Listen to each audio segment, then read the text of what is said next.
வாழ்க வளமுடன். Welcome to TNPSC stars channel. Students, இன்னைக்கு நம்மளோட video 8th standard science lesson உயிரினங்களின் ஒருங்கமைவு 18th லெசன். சரிங்களா? ஏற்கனவே நம்ம இதில் 1 மார்க் 2 மார்க்லாம் போட்டாச்சு. ஸோ இன்னைக்கு நம்ம டீட்டெயில் கொஷின் பார்க்கலாம். சரியா?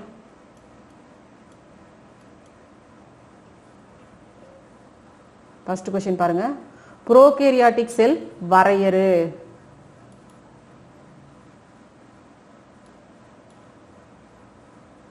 ஓகே,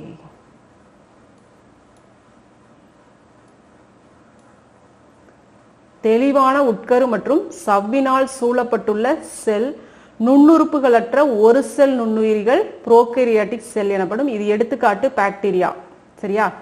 என்ன சொல்றாங்க? தெளிவான உட்கரு மற்றும் ஜவ்வினால் சூழப்பட்டுள்ள செல் நுண்ணுறுப்புகளற்ற ஒரு செல் நுண்ணுயிரிகள் புரோகேரியாட்டிக் செல் எனப்படும். இது பாக்டீரியா, எடுத்துக்காட்டு பாக்டீரியா போட்டுக்கோங்க.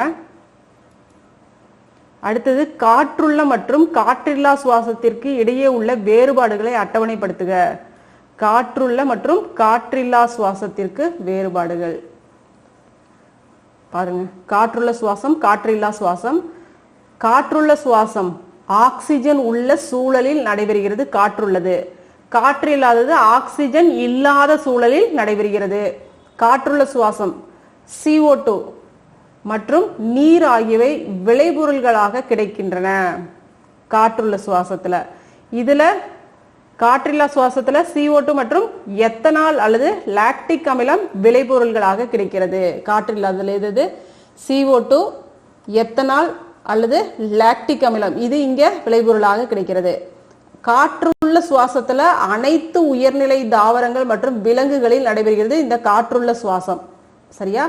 உயர்நிலை தாவரங்கள் மற்றும் விலங்குகள்ல. இதுல காற்றில்லா சுவாசம் சில நுண்ணுயிரிகள் மற்றும் மனித தசை செல்களில் நடைபெறுகிறது. காற்றில்லா சுவாசம் 2 மார்க் கொஸ்டின்ல கூட போனது பார்த்தோம், தெரியும் உங்களுக்கு. சில நுண்ணுயிரிகள் மற்றும் மனித தசை செல்களில் நடைபெறுகிறது காற்றில்லா சுவாசம். சரிங்களா?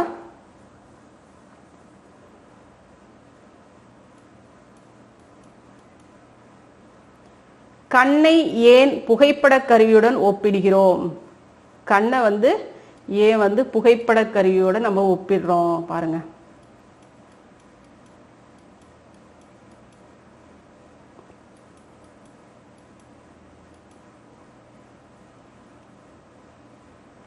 மனித கண்ணானது ஒளியை ஒருங்கிணைத்தல், குவித்தல் மற்றும் பொருளின் பிம்பத்தை உருவாக்குவதற்காக ஒளியை லென்ஸ் வழியே செலுத்துதல் அல்லது என்ன சொல்றாங்க? மனித கண்ணானது என்னதுங்க? ஒளி இருக்கு இல்லையா, அதை ஒருங்கிணைக்கிறது. அதுக்கப்புறம் குவித்தல் மற்றும் பொருளின் பிம்பத்தை உருவாக்குவதற்காக ஒளியை லென்ஸ் வழியே செலுத்துதல் ஆகிய பணிகளை செய்வதன் மூலம் புகைப்பட கருவியை போலவே செயல்படுகிறது. ஒரு புகைப்பட கருவியில என்னென்ன செயல்பாடுகள் இருக்குமோ அது நம் கண்ணின் அமைப்பை ஒத்ததாக இருக்கிறதுனால இத புகைப்பட கருவியை போல செயல்படுகிறது அப்படின்னு நம்ம சொல்றோம். சரிங்களா? அதுதான் மனித கண்ணானது ஒளியை ஒருங்கிணைத்தல், குவித்தல் மற்றும் பொருளின் பிம்பத்தை உருவாக்குவதற்காக ஒளியை லென்ஸ் வழியே செலுத்துதல் ஆகிய பணிகளை செய்வதன் மூலமாக இதை புகைப்பட கருவியை போலவே செயல்படுகிறது அப்படின்னு சொல்றோம்.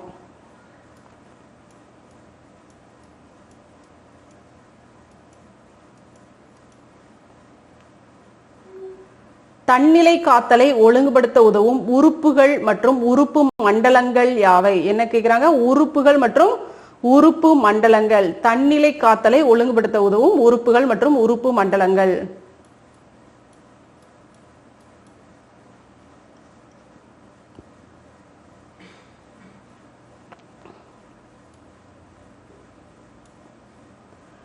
கல்லீரல், சிறுநீரகம் மற்றும் மூளை, இது உறுப்புகள். மூளையில் இருக்கக்கூடிய ஹைப்போதாலமஸ் இது. ஓகே, இது உறுப்புகள். தன்னிலை ஒழுங்குபடுத்துதல உருவாக்கும் இந்த உறுப்புகள். இதுல மண்டலங்கள் அப்படின்னு பார்த்தோம்னா நாளமில்லா தானியங்கு நரம்பு மண்டலம் மற்றும் நாளமில்லா சுரப்பி மண்டலங்கள். இது உடல்நிலையை ஒழுங்குபடுத்த உதவுகின்றது. சரியா? சோ உறுப்புகள் என்னென்னதுங்க? கல்லீரல், சிறுநீரகம் மற்றும் மூளை. மண்டலங்கள் தானியங்கி நரம்பு மண்டலம், நாளமில்லா சுரப்பி மண்டலங்கள் போட்டுக்கோங்க. அதே மாதிரி ஹெட்டிங் போட்டுக்கோங்க. சரிங்களா? ஃபர்ஸ்ட் உறுப்புகள்னு போட்டு இதை எழுதிக்கோங்க. அடுத்தது மண்டலங்கள் அப்படின்னு போட்டு தானியங்கி நரம்பு மண்டலம், நாளமில்லா சுரப்பி மண்டலம் அப்படின்னு போட்டுக்கோங்க.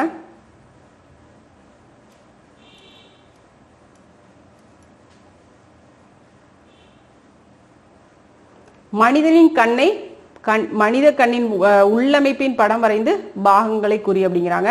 ஸோ நம்மளுக்கு இங்கே படம் கொடுத்துருக்காங்க, அதை பார்த்து வரைகிறது உங்களோட வேலை.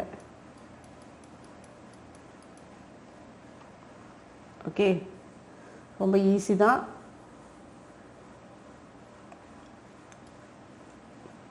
கண்டிப்பாக வந்து பாகங்கள் போடல அப்படின்னா மார்க் கிடையாது. ஸோ அதனால் பார்ட் 3ல ஃபர்ஸ்ட் கொஸ்டின் இதுதான் நம்மளுக்கு கொடுத்துருக்காங்க. சரிங்களா? அப்போ இது வந்து ஃபுல் மார்க் நம்மளுக்கு கிடைக்கணும் அப்படின்னா கண்டிப்பாக இதனுடைய பாகங்கள் கிளியராக இருக்கணும். சரியா? ஸோ பார்த்துக்கோங்க, ரொம்ப ஈஸியாக தான் இருக்குது, ஒன்றும் இது இல்லை. ஓகே,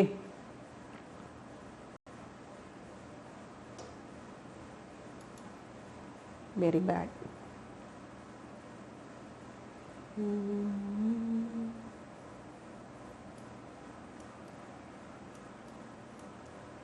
செகண்ட் கொஸ்டின்,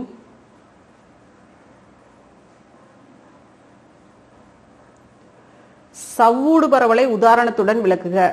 சவ்வூடு பரவல்.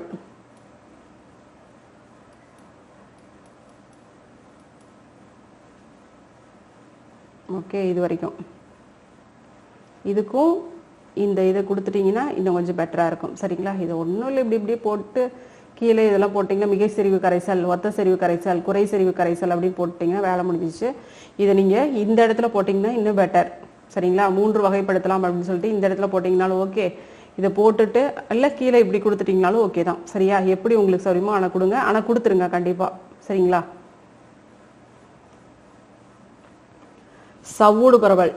செகண்ட் கொஸ்டின், நீர்த்த கரைசலில் இருந்து செறிவுமிக்க கரைசலுக்கு கரைப்பான் மூலக்கூறுகள் அரை கடத்தி அல்லது தேர்வு கடத்து சவ்வின் வழியே இடப்பெயர்ச்சி அடையும் நிகழ்ச்சி தான் என்னன்னு சொல்றோம்? சவ்வூடு பரவல் அப்படின்னு சொல்றோம். சரியா? என்ன சொல்றோம்? நீர்த்த கரைசலில் இருந்து செறிவுமிக்க கரைசலுக்கு, நீர்த்த கரைசல் சரியா, அதுல இருந்து செறிவு ரொம்ப அதிகமா நல்ல செறிவடைந்த ஒரு கரைசலுக்கு கரைப்பான் மூலக்கூறுகள் அரை கடத்தி அல்லது தேர்வு கடத்து சவ்வின் வழியே இடப்பெயர்ச்சி அடையும் நிகழ்ச்சி தான் என்னன்னு சொல்றோம்? சவ்வூடு பரவல் அப்படின்னு சொல்றோம். ஜவ்வின் இருபுறமும் உள்ளே செறிவு சமநிலையை அடையும் வரை கரைப்பான் மூலக்கூறுகள் செறிவு குறைந்த கரைசலில் இருந்து செறிவுமிக்க கரைசலுக்கு நகர்கின்றன. சரிங்களா? அதுல உள்ள வந்து ஒரு செறிவு, அந்த செறிவு சமநிலையை அடையிற வரைக்குமே என்ன பண்ணுதுங்க? கரைப்பான் மூலக்கூறுகள் செறிவு குறைந்த கரைசலில் இருந்து செறிவு மிக்க கரைசலுக்கு நகர்ந்துட்டே தான் இருக்கு. அது சமநிலையை அடையிற வரைக்கும் நகர்கிறது. சரியா? இப்ப செல்லிற்கு உள்ளேயும் வெளியேயும் மூலக்கூறுகள் இடம்பெயர்வது செல்களை சூழ்ந்து உள்ள கரைசலின் செறிவை பொறுத்ததாகும். ஸோ இந்த மூலக்கூறு இயக்கம், மூலக்கூறுகள் வந்து இடம்பெயர்றது என்ன, எதற்காக? அந்த சூழ்ந்துள்ள கரைசலினுடைய அந்த செறிவை பொறுத்து தான். சரியா? குறைந்த செறிவா அது சமமான நிலை அடைதா அப்படிங்கிற அந்த செறிவு சமநிலையை பொறுத்து தான் இது நடைபெறுது. இதனை பொறுத்து சவ்வூடு பரவலின் நிலையினை 3 வகைப்படுத்தப்படுகிறது. சரியா? ஸோ வேணா நீங்க வந்து இது வரைக்கும் மட்டும் கொடுத்துட்டு கூட பண்ணலாம். ஆனால் சின்னதாக இருக்கு, பாயிண்ட்ஸ்லாம் ரொம்ப கம்மியாக இருக்கு அப்படிங்கிறதுனால நீங்கள் இதை ஃபுல்லாகவே எழுதுங்க, தப்பு கிடையாது. சரியா? இப்போ 3 வகையாக பிரிக்கப்படுது. என்னது? ஒத்த செறிவு கரைசல், இதோட எழுதிக்கிட்டு இதன் 3 வகைகள் சவ்வூடு பரவல் கரைசல். இப்போ சவ்வூடு பரவலின் 3 நிலைகள் அப்படின்னு போட்டுக்கோங்க. ஃபர்ஸ்ட் ஒத்த செறிவு கரைசல், ஐசோடோமிக். இதில் செல்லின் உட்புற கரைசலின் செறிவும் வெளிப்புற கரைசலின் செறிவும் ஒரே மாதிரியாக இருக்கும். சரிங்களா? ஒத்த செறிவு கரைசல்ல எப்படி இருக்குங்கிற, உட்புற கரைசலின் செறிவும் வெளிப்புற கரைசலின் செறிவும் ஒரே மாதிரி இருக்கு. அதான் ஒத்த அப்படிங்கும் போதே தெரியுது, ஒரே மாதிரி இருக்கக்கூடியது. அடுத்தது குறை செறிவு கரைசல், ஹைப்போடோமிக். இதில் செல்லின் வெளியில் உள்ள கரைசலின் செறிவு உள்ளே உள்ள கரைசலின் செறிவை விட குறைவு. சரிங்களா? வெளியில் இருக்கக்கூடிய செறிவு வந்து உள்ள இருக்கிறதோட குறைவா இருக்கு. அதனால் வெளியிலிருந்து நீரானது எப்படி இருக்குங்க? செல்லின் உள்ளே செல்கிறது. சரிங்களா? வெளியில் இருக்கிறது உள்ள இருக்கிறத விட குறைவா இருக்கிறதுனால குறை கடத்திலிருந்து அது சமநிலை அடையிறதுக்காக என்ன பண்ணுது? வெளியிலிருந்து நீரானது செல்லின் உள்ளே செல்கிறது. ஓகே. மிகை செறிவு கரைசல், இதில் செல்லின் வெளியில் உள்ள கரைசலின் செறிவு உள்ளே உள்ள கரைசலின் செறிவை விட அதிகம், வெளியில அதிகமா இருக்கு. இதனால என்னது? நீரானது என்ன பண்ணுது? செல்லை விட்டு வெளியேறுகிறது. அதிகமா இருக்கிறதுனால இது என்னது, நீர் வந்து செல்லை விட்டு வெளியேறிடுது. சரிங்களா? ஸோ அடர்த்தி அதிகமா இருக்கும் பொழுது அதை விட்டு வெளியேறிடுது. ஸோ இதை போட்டுருங்க.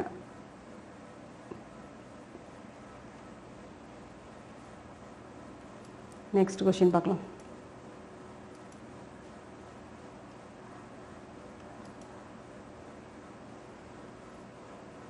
உட்சுவாசத்திற்கும் வெளிசுவாசத்திற்கும் இடையே உள்ள வேறுபாடுகள் யாவை?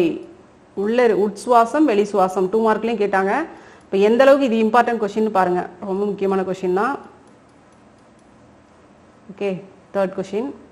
உட்சுவாசம் வெளிசுவாசம். உட்சுவாசம் அப்படிங்கும்போது உதரவிதான தசைகள் சுருங்குகின்றன. இதுல வெளிசுவாசத்துல உதரவிதான தசைகள் மீட்சி அடைகின்றன. இதுல உதரவிதானம் கீழ் நோக்கி நகர்கிறது, இதுல மேல் நோக்கி நகர்கிறது. உட்சுவாசத்துல விலா எலும்புகள் மேல் நோக்கியும் வெளிப்புறமும் நகர்கின்றன. வெளிசுவாசம் விலா எலும்புகள் கீழ் நோக்கி நகர்கின்றன. சரியா? அடுத்தது உட்சுவாசத்துல மார்பறையின் கொள்ளளவு அதிகரிக்கின்றது. உட்சுவாசத்துல மார்பறையின் கொள்ளளவு அதிகமாகுது. இங்க வெளி சுவாசம் பண்ணும்போது மார்பறையின் கொள்ளளவு குறைகிறது. சுவாசத்தை வெளியில விடும் பொழுது நம்மளுக்கு குறையுது, இழுக்கும் பொழுது நல்லா ஃபுல் ஆகுது இல்லையா, அதான் கொள்ளளவு அதிகரிக்குது. உட்சுவாசம் காற்று மூக்கின் வழியே நுரையீரலுக்குள் நுழைகிறது. இங்க காற்று மூக்கின் வழியே நுரையீரலிலிருந்து எங்க இருக்கு, வெளியேறுகிறது. ரொம்ப ஈஸி இந்த கொஸ்டின் இல்லையா? உட்சுவாசம் வெளிசுவாசம் இது நம்மளுக்கு ரொம்ப ஈஸியா தெரியும். இதுல என்ன இருக்கு முக்கியமா, உதரவிதானம் கீழ் நோக்கி நகர்கிறது, இதுல மேல் நோக்கி நகர்கிறது வெளி சுவாசத்துல. அது மட்டும் கொஞ்சம் கேர்ஃபுல்லா பாருங்க, ஏன்னா இது ரெண்டுலயும் நீங்க மாத்தி போடுறதுக்கான வாய்ப்பு இருக்கும். சரியா?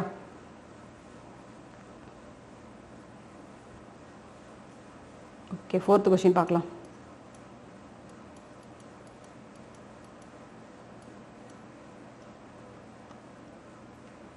வளர்ச்சிதை மாற்றத்தின் வகைகளை உதாரணத்துடன் விளக்குகிறாங்க. வளர்ச்சிதை மாற்றத்தின் வகைகள்.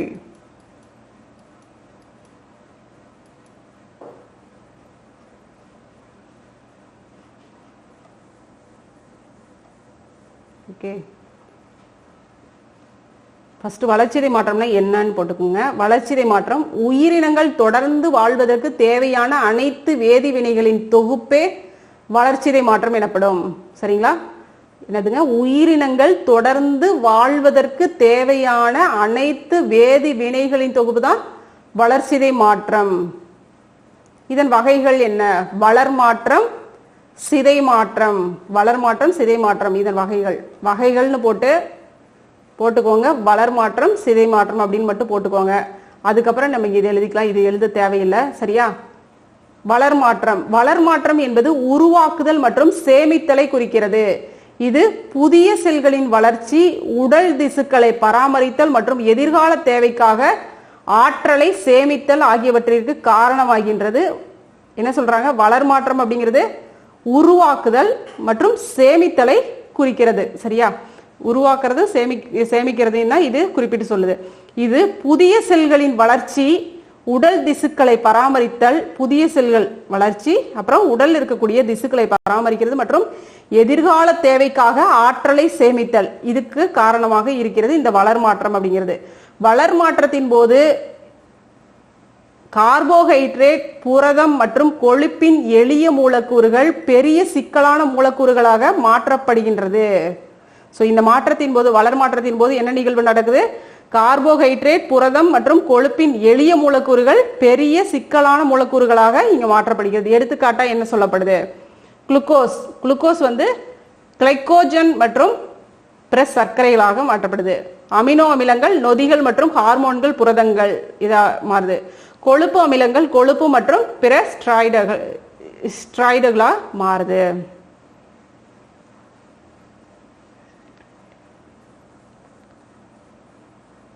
சிதை மாற்றம்.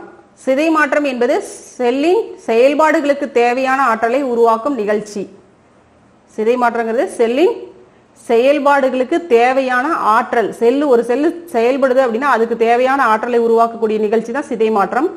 இந்நிகழ்ச்சியின் போது பெரிய மூலக்கூறுகள், பொதுவாக என்ன சொல்றாங்க, கார்போஹைட்ரேட்டுகள் மற்றும் கொழுப்புகள், ஸோ பெரிய மூலக்கூறுகள் செல்களால் சிதைக்கப்பட்டு ஆற்றல் வெளியிடப்படுகிறது. இவ்வாறு வெளிப்படுத்தப்படும் போது ஆற்றலானது என்னதுங்க, வளர்மாற்றத்திற்கான எரிபொருளை வழங்குகிறது, உடலை வெப்பப்படுத்துகிறது, தசை சுருக்கம் மற்றும் உடல் இயக்கத்திற்கு பயன்படுத்தப்படுகிறது. சிக்கலான வேதி மூலக்கூறுகள் மிக எளிய மூலக்கூறுகளாக சிதைவடைகிறதுனால கழிவுப் பொருள்கள் உருவாகி அவை தோல், சிறுநீரகங்கள் மற்றும் நுரையீரல்கள் வழியாக வெளியேற்றப்படுகின்றன. ஸோ சிதை மாற்றத்தின் மூலமாக தான் இதெல்லாம் நடக்குது. இந்த கழிவுப் பொருள்கள் இதெல்லாம் நம்மளுக்கு கழிவுப் பொருள்கள் எதன் மூலமாகலாம் வெளியேற்றப்படுதுங்க? ஸோ நம்ம தோல் மூலமாக வியர்வையாக வெளியேறப்படுது, சிறுநீர், அதுக்கப்புறம் நுரையீரல்கள் மூலமாக வெளியேறுது இல்லையா, அது இதன் மூலமாக நடைபெறுகிறது. எடுத்துக்காட்டா என்ன சொல்லப்படுது? கார்போஹைட்ரேட், குளுக்கோஸ் வந்து கார்பன் டை ஆக்சைடு, நீர் மற்றும் வெப்பம், புரதம் வந்து அமினோ அமிலங்களாக இது சிதைக்கப்படுது. ஓகேவா? ஸோ நம்மளுக்கு என்ன சொல்றாங்க கொஷின், அதாவது வளர்ச்சிதை மாற்றம் எடுத்துக்காட்டு, அது வளர்ச்சிதை மாற்றத்தின் வகைகள் மற்றும் அதன் எடுத்துக்காட்டு, அவ்வளவுதானே கேட்குறாங்க. ஸோ இந்த ரெண்டு மாற்றங்களையும் கொடுத்து நம்ம எடுத்துக்காட்டு கொடுத்துட்டீங்கன்னா நம்மளுக்கு கொஸ்டின் வேலை முடிஞ்சிச்சு. புரிஞ்சுக்கோங்க, புரிஞ்சுட்டு படிச்சிங்கன்னா இன்னும் பெட்டராக இருக்கும் உங்களுக்கு. சரியா? புரியாத விஷயம்லாம் இது கிடையாது. நம்மளுடைய உடலை பற்றி படிக்கிறோம், அப்போ ஈஸியாக தான் புரியக்கூடிய வகையில் தான் இருக்குது. சரியா? சரி, நெக்ஸ்ட் பார்க்கலாம்.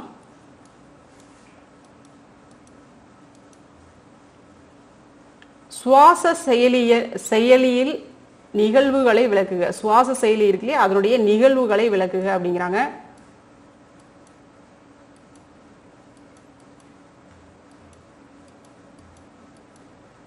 ஓகே, ஏற்கனவே உள் சுவாசம், வெளி சுவாசம் இதெல்லாம் பார்த்தோம்.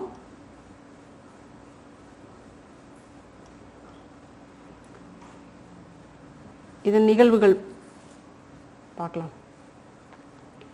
உள் சுவாசம் எனப்படுது, காற்றை நுரையீரலுக்குள் எடுத்துக்கொள்ளும் நிகழ்வு உள் சுவாசம் எனப்படும். உள் சுவாசத்தின் போது மார்பெலும்பு மேல் நோக்கியும் வெளி நோக்கியும் தள்ளப்படுவதோடு உதரவிதானம் கீழ் நோக்கி இழுக்கப்படுகிறது. ஸோ அது நம்ம பார்த்தோம், உள் சுவாசம் வெளி சுவாசம் வேறுபாடு அதுலேயே பார்த்தோம். ஸோ இதில் என்ன சொல்றாங்க, இந்த நிகழ்வின் பொழுது மார்பெலும்பு மேல் நோக்கியும் வெளி நோக்கியும் தள்ளப்படுவதோடு உதரவிதானம் என்னாவது கீழ் நோக்கி இழுக்கப்படுகிறது. இதனால் மார்பறையின் கொள்ளளவு அதிகரித்து அழுத்தம் குறைகிறது. நுரையீரலுள் அழுத்தம் குறைவதால் வெளிக்காற்றானது நுரையீரல்களினுள் நுழைகிறது. இங்கு காற்றுக்கும் இரத்தத்திற்கும் இடையே என்ன நடக்குதுங்க, வாயு பரிமாற்றம். காற்றுக்கும் இரத்தத்திற்கும் இடையே. சரியா? ஒவ்வொரு நிமிஷம் காற்று, அதாவது ஆக்சிஜன் மூலம் ரத்தம் வந்து என்ன ஆகுதுங்க, சுத்திகரிக்கப்பட்டுட்டே இருக்கு இல்லையா, அதான். ஸோ அதான் வாயு பரிமாற்றம், காற்றுக்கும் ரத்தத்திற்கும் இடையே வாயு பரிமாற்றம் நிகழ்கிறது. இது எல்லாமே நம்ம எங்க பார்த்தோம், வேறுபாடு பார்க்கும்போது இது எல்லா பாயிண்ட்டும் அடக்கமா இருந்துச்சு, ஒரு பாயிண்ட் தவிர, வாயு பரிமாற்றம் அப்படிங்கிறது தவிர. சரியா? அடுத்து வெளி சுவாசம் அப்படின்னு பார்க்கும்போது நுரையீரல்களிலிருந்து காற்றை வெளியேற்றப்படும் நிகழ்வு வெளி சுவாசம். இது வெளி சுவாசத்தின் போது நுரையீரல்கள் காற்றை அதிக விசையுடன் வெளித்தள்ளுகின்றது. ஸோ பின்னர் விலா எலும்பிடை தசைகள் மீட்சி அடைந்து மார்பறை சுவர் அதன் பழைய நிலைக்கு திரும்புகிறது. உதரவிதானமும் மீட்சியடைந்து மார்பறையில் மேல் நோக்கி நகர்கிறது. இதன் காரணமாக தான் மார்பறையின் அழுத்தம் புறச்சூழலை ஒப்பிடும்போது அதிகரிக்கின்றது. மார்பறைக்கும் வளிமண்டலத்திற்கும் இடையே காணப்படும் இந்த அழுத்த வேறுபாட்டால் காற்றானது என்னதுங்க, விசையுடன் வெளியேறுகிறது. அதிக விசையோடு வெளியேறும் பொழுது விசையோடு வெளியேறுகிறது. மூச்சு விடுவாங்க பார்த்தீங்களா, புசு புசுன்னு நிறைய பேர் ஒரு மாதிரி இதாக இருக்கும், அதுதான் விசையோடு வெளியேறுது. நுரையீரல்களிலிருந்து காற்று வெளியேற்றப்படும் இந்நிகழ்வு செயலற்ற நிகழ்வாக கருதப்படுகிறது. பாசிவ், செயலற்ற நிகழ்வு. சரியா? காற்று நுண்ணறையினுள் வாயு பரிமாற்றம். காற்று நுண்ணறைகளின் உள்ளே இழுக்கப்படும் காற்றில் உள்ள ஆக்சிஜன் அளவு அங்குள்ள இரத்த குழல்களினுள் உள்ள ஆக்சிஜனின் அளவை விட அதிகம். என்ன சொல்றாங்க, உள்ளே இழுக்கப்படும் காற்றில் உள்ள ஆக்சிஜனின் அளவு அங்குள்ள இரத்த குழல்களினுள் உள்ள ஆக்சிஜனின் அளவை விட, உள்ள இருக்கக்கூடிய அளவை விட அதிகம். இதனால்தான் எளிய பரவல் மூலம் ஆக்சிஜன் இரத்தத்தினுள் நுழைகிறது. இரத்தத்தில் உள்ள ஹீமோகுளோபின் ஆக்சிஜனுடன் இணைந்து ஆக்சி ஹீமோகுளோபினாக மாறுகிறது. இது என்ன பண்ணுது, ஆக்சிஜனை எடுத்துக்கொண்டு இரத்தமானது இரத்த குழல்கள் வழியே இதயத்தை அடைகிறது. இதயம் சுருங்கி இந்த ஆக்சிஜன்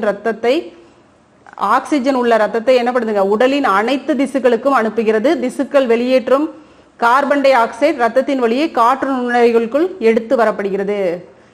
இதுல ரத்தத்திலிருந்து பரவல் முறையில் கார்பன் டை ஆக்சைடு காற்று நுண்ணுயிரிகளில் நுழைந்து வெளி சுவாசத்தின் போது உடலை விட்டு என்னது வெளியேறுகிறது.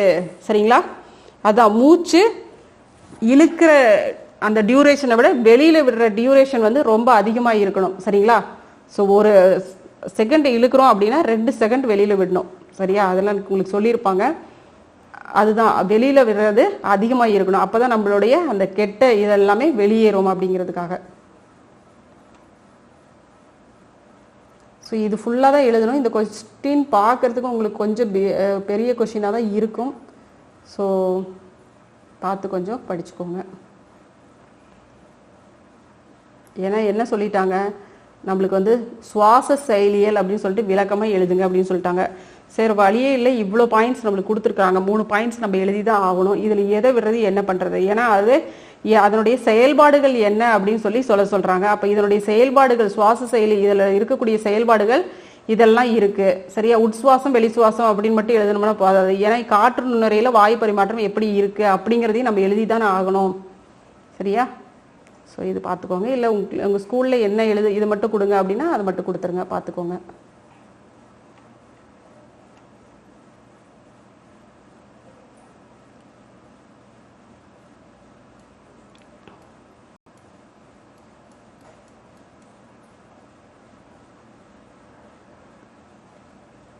அடுத்து சிந்தனை வினாக்கள் கொடுத்துருக்காங்க. நமக்கு ஏன் உடனடியாக ஆற்றல் தேவைப்படுகிறது? குளுக்கோஸ் அந்த ஆற்றலை வழங்க முடியுமா? நமக்கு ஆற்றல் தேவைப்படுது. இப்போ காய்ச்சல்லாம் வந்துருச்சு அப்படின்னா நம்மளால ஒன்றுமே இல்லாமல் ஸ்ட்ரென்த் இல்லாமல் போயிடுறோம். உடனே போய் என்ன பண்ணுறாங்க, குளுக்கோஸ்லாம் போட்டுட்டு வரோம் இல்லையா? ஸோ அப்போ அந்த குளுக்கோஸ் ஆனது நம்மளுக்கு அந்த ஆற்றலை நம்மளுக்கு கொடுக்க முடியுமா? அது போட்டால் நம்மளுக்கு தெம்பு கிடைச்சிருது இல்லையா? ஸோ அப்படி அது வந்து நம்மளுக்கு எனர்ஜி கொடுக்குதா அப்படின்னு பார்க்கலாம். ஏன், என்ன ரீசன் அப்படின்னு பார்ப்போம். நம்முடைய செல்களின் செயல்பாடுகளுக்கு உடனடியாக ஆற்றல் தேவைப்படுகிறது. சரிங்களா? குளுக்கோஸ் வந்து ஒரு எளிய சர்க்கரை, ஆதலால் அது எளிதில் உடலுக்குள் இரத்தத்தின் மூலம் உறிஞ்சப்படுகிறது. ஆகையால் இது உடனடி ஆற்றலை கொடுக்கிறது. உடனே நம்மளுக்கு எனர்ஜி கிடைச்சிருது இல்லையா? குளுக்கோஸ் போட்டோன்னே தெம்பாய் எழுந்து நடந்தா நான் கிளம்பிடுறோம். ஸோ அந்த ஒரு எனர்ஜி எப்படி நம்மளுக்கு கிடைக்குதுங்க? எளிய சர்க்கரை. இதனால என்னதுங்க, உடல்ல ஈஸியா அது என்னதுங்க, உடலுக்குள்ளார ரத்தத்தின் மூலம் உறிஞ்சிக்குது. அதனால உடனடியாக ஆற்றலை கொடுக்கிறது. ஸோ ரொம்ப ஒரு மாதிரி மயக்க நிலையில் இருக்கிறவங்க, ரொம்ப முடியல அப்படிங்கிறவங்களுக்கு கூட சர்க்கரை கொடுப்பாங்க, பார்த்துருக்கீங்களா? ஸோ அது வந்து கொஞ்சம் உடனே வந்து அது இப்போ வந்து பிபி லோவாயிருச்சு அப்படின்னாலும் அந்த மாதிரி பண்ணுவாங்க. சரியா? அதுக்கெல்லாம் இதான் ரீசன்.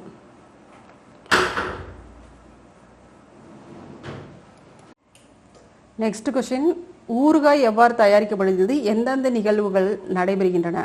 ஊறுகாய் எப்படி தயாரிக்கப்படுது, எந்தெந்த நிகழ்வுகள் நடைபெறுது? ஏற்கனவே ஒரு லெசன் பார்த்தோம் இல்லையா? ஞாபகம் இருக்குன்னு நினைக்கிறேன். உப்பு நீரில் எலுமிச்சை அல்லது மாங்காயை ஊற வைத்து ஊறுகாய்கள் தயாரிக்கப்படுகிறது. உப்பு நீரில் ஊற வைக்கிறோம் இல்லையா, உப்பு போட்டு நல்லா. அந்நிகழ்வில் என்ன நடக்குதுங்க? அந்த இடத்துல நொதித்தல், அதாவது காற்றில்லா சுவாசம், மூடி வச்சிடறோம் இல்லையா, அதில் நொதித்தல் அப்படிங்கிற ஒரு நிகழ்வு ஏற்படுது. சரியா? அடுத்து இன்னொரு கொஸ்டின் இருக்கு இல்லையா, இதுவும் பார்க்கலாம்.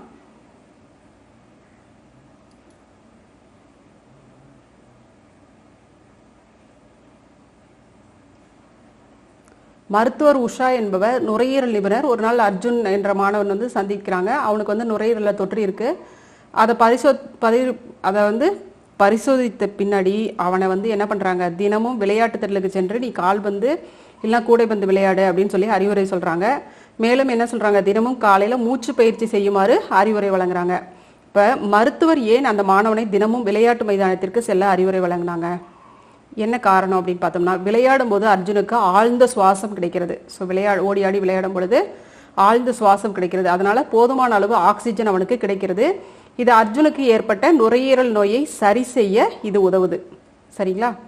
அதுக்காக. அடுத்தது பார்த்தோம்னா, மூச்சு பயிற்சி செய்வதன் பயன்கள் யாவை? மூச்சு பயிற்சி செய்யறதுனால என்ன பயன்? ஏன்னா மூச்சு பயிற்சி செய்யவும் அறிவுறுத்தப்படுறாங்க. அதனால என்ன பயன் அப்படின்னு பார்த்தோம்னா, இரத்த ஓட்டத்தை மேம்படுத்துகிறது, இதய நோய்களை தடுக்கிறது, கவனிக்கும் திறனை மேம்படுத்துகிறது. சரிங்களா? நம்மளே வந்து ஆஸ் ஏ ஸ்டூடெண்ட் நம்ம வந்து மூச்சு பயிற்சி செய்கிறது ரொம்ப ரொம்ப நல்ல விஷயம். நம்ம வந்து கவனிக்கும் திறனும் அதிகரிக்கும், மெமரி ஸ்கில் ஓகேவா, மனப்பாடம் பண்ணுறக்கூடிய அந்த திறனும் நல்லா அதிகமாகும். ஸோ அதனால் மூச்சு பயிற்சி அப்படிங்கிறது ரொம்ப ரொம்ப முக்கியமான இது. சரியா, இதான் கவனிக்கும் திறனை மேம்படுத்துகிறது. ஆஸ்துமா, தலைவலி, நரம்பு சம்பந்தமான நோய்கள், மன அழுத்தம், வாயு கோளாறு போன்ற நோய்களை குணப்படுத்துகிறது.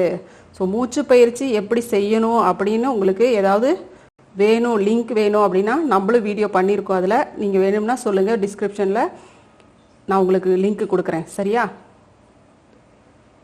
ஓகே. பாருங்கள் என்னென்ன இது குணமாகுது. ஆஸ்துமா, தலைவலி, நரம்பு சம்பந்தமான நோய்கள், மன அழுத்தம், வாயு கோளாறு, இது எல்லா நோய்களையுமே குணப்படுத்துது மூச்சு பயிற்சி.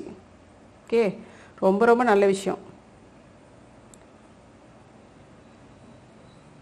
நாம் மூடிய அறை அல்லது கூட்டம் அதிகமாக உள்ள பகுதிக்கு சென்றால் மூச்சு விடுதல சிரமம் இருக்குது இல்லையா? அப்போ அதுக்கு என்ன காரணம்? அறை அல்லது கூட்டம் அதிகமாக உள்ள பகுதியில் ஆக்சிஜன் குறைவாக இருக்குது. அதனால தான் அங்கே வந்து மூச்சு விடுறதுல சிரமமாக இருக்குது நம்மளுக்கு. சரிங்களா, காற்றோட்டம் கம்மியாக இருக்கிறனால. இன்னொரு கொஸ்டின் கொடுத்துருக்காங்க பாருங்கள். சைலேஷ் என்பவன் 8ஆம் வகுப்பு படிக்கும் மாணவன். அவனுக்கு அலைபேசியில் காணொலி விளையாட்டில் அதீத ஆர்வம் கொண்டிருந்தான். சில மாதங்களுக்கு பிறகு அவனது கண்கள் சிவந்து வலியையும் உணர்ந்தான்.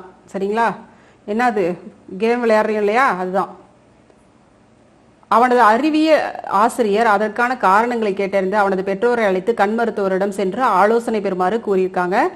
அதுக்கு ஃபர்ஸ்ட் கொஸ்டின் பாருங்க. அதிக அளவு அலைபேசியை பயன்படுத்தினால் எவ்வாறு நம் கண்களுக்கு பாதிப்பு ஏற்படுகிறது? அதிகமாக நம்ம செல்லை வச்சு பார்த்துட்டு இருந்தோம் அப்படின்னா அது நம்ம கண்ணுக்கு எந்த அளவு பாதிப்பை ஏற்படுத்துதுன்னு பாருங்க. கண்புரை நோயை உண்டாக்கும், பார்வை குறைபாடு ஏற்படும். ஓகே, என்ன நோய்? கண்புரை நோய், பார்வை குறைபாடு ஏற்படும். ஆசிரியரிடமிருந்து பெற்ற பண்புகளை கூறுக. தினமும் கண்களை குளிர்ந்த நீரில் கழுவ வேண்டும். ஆசிரியர் இந்த நோய் இதை வந்து தீர்க்கணும்னா இதை, அதாவது இது குணப்படுத்தணும், சரியா வச்சுக்கணும், கண்களை சரியா ஹேண்டில் பண்ணணும் அப்படின்னா என்ன பண்ணணும்னு சொல்றாங்க பாருங்க. தினமும் கண்களை குளிர்ந்த நீரில் கழுவ வேண்டும். கண்கள் பயிற்சி, கண் பயிற்சி இருக்கு இல்லையா, கண்ணுக்கான பயிற்சி இருக்கு, அந்த பயிற்சியை நம்ம தினமும் செய்ய வேண்டும். கேரட், பப்பாளி உண்பதால் ஆரோக்கியமான கண்களை பராமரிக்க முடியும். என்னென்ன காய்கறிகள்? கேரட், பப்பாளி. சரியா, ஓகே, பார்த்துக்கோங்க.